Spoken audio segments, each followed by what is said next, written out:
Hello students, let's read the question. Angle between P plus Q and P minus Q will be. Okay, so P plus Q and P minus Q के बीच में हमें angle find out करना है. ठीक है. So angle find out करने के लिए यहाँ पे हम एक डॉट प्रोडक्ट का फॉर्मूला यूज कर सकते हैं. हमें पता है किसी दो वेक्टर के बीच में डॉट प्रोडक्ट होता है. हम कैसे डिफाइन करते हैं?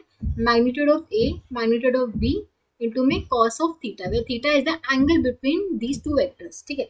सिमिलरली अगर हमें P प्लस Q का डॉट प्रोडक्ट करेंगे हम P माइनस Q से. ठीक है. तो जिसका डॉट प्रोडक्ट आएगा वो किसके इक्वल आएगा?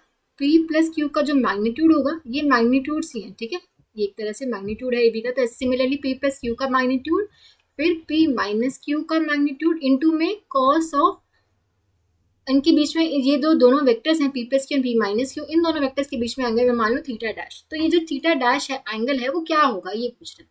इसको मैं सोल्व करूँ. अब देखो लेफ्ट हैंड साइड में इसको मैं मल्टीप्लाई करती हूँ तो ये आएगा मैं P डॉट P, फिर आएगा Q डॉट P, फिर आएगा minus P dot Q minus Q dot Q. ठीक है. इसको हम ऐसे ही रहने देते हैं.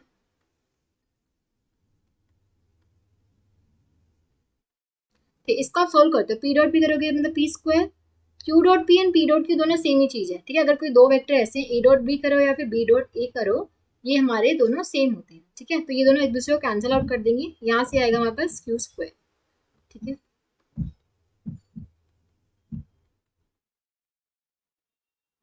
cos theta dash. ठीक है. तो cos थीटा डैश की वैल्यू क्या आ जाएगी हमारे पास? P square minus Q square P plus Q P minus. अब देखो यहाँ से हम देख सकते हैं कि डिनोमिनेटर में तो P प्लस Q का मैग्नीट्यूड है इनटू P माइनस Q का मैग्नीट्यूड. दोनों ही मैग्नीट्यूड क्या आएंगे? पॉजिटिव आएंगे. तो डिनोमिनेटर तो हमारा पॉजिटिव ही है.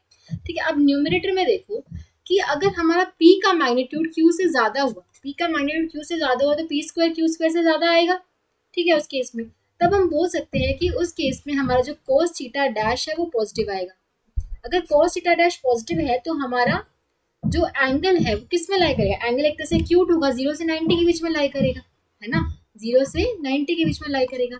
लेकिन अगर हमारा Q अगर बड़ा हो गया P से, अगर Q बड़ा हो गया P से, उस केस में cos थीटा डैश हमारा नेगेटिव आएगा. और cos थीटा डैश नेगेटिव आ गया तो हमारा जो एंगल होगा वो ऑब्ट्यूज होगा और 90 डिग्री से 180 डिग्री के बीच में लाई करेगा. ठीक है. तो हम बोल सकते हैं कि जो हमारा एंगल है वो 0 से 180 के बीच में कोई भी वैल्यू पॉसिबल हो सकती है. तो एक पर्टिकुलर वैल्यू नहीं बोल सकते. 0 से 180 के बीच में इसकी रेंज होगी एंगल बिटवीन जो P plus Q and P minus Q होगा. तो हम बोल सकते हैं option D will be the correct answer. Between 0 and 180 degree both the values inclusive. Okay. So option D is the correct answer. I hope आप सबको समझ आया होगा. Thank you so much.